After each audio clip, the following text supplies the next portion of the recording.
At the edge of the world lies the Catlins, a land rich in stories of its ancient rocks, its rugged land and sea, its wild weather, many natural habitats and abundant wildlife, and its intrepid, self-reliant people who welcome the many like-minded visitors who explore it today.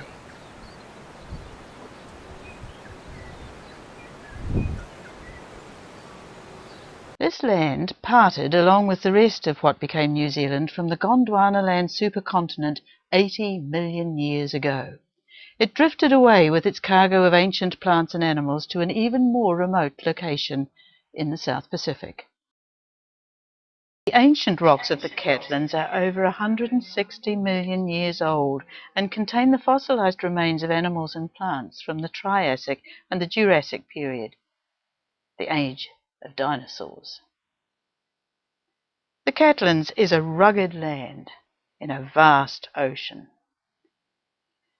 Sea-worn cliffs and headlands are linked by the sandy bays, where the great Southern Ocean breaks onto long sandy beaches or flows into lovely tidal estuaries.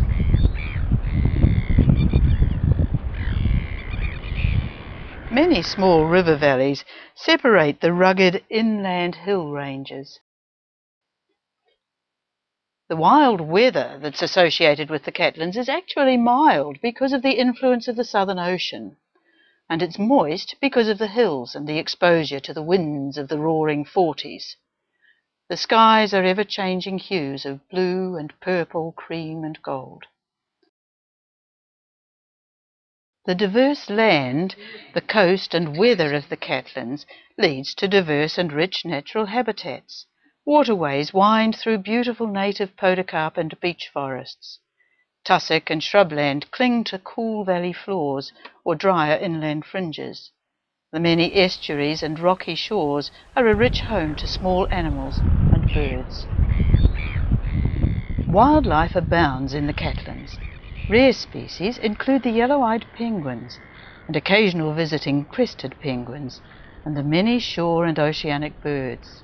The New Zealand sea lion, the rarest sea lion in the world, is a special animal that links this coast with the remote subantarctic islands to the south. The inland rivers are full of life, and the most remote beech forests are home to the very rare yellowhead, the mohua. Diverse, rich and rugged land has attracted intrepid and self-reliant people.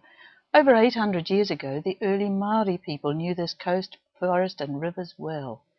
Tuhiwaiki's face tattoo, his moko, is on the first Catlin land sale agreement.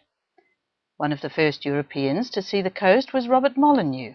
This was Captain Cook's ship's master, and his name remains at Molyneux Bay. Daring Maori and European whalers in the 1830s were followed in the late 19th century by the pioneers, the European pioneers who cut the giant trees for timber and started their bush farms. This was a busy time. Small ships plied the coast with timber and supplies, and many were wrecked. The railway came and went, and the population peaked in the early 20th century as the mechanization of transport and sawmilling sped the clearing of the forests and the spread of the verdant pasture farms between the forest-capped hills. Enjoy the Catlins, its rugged nature at its best.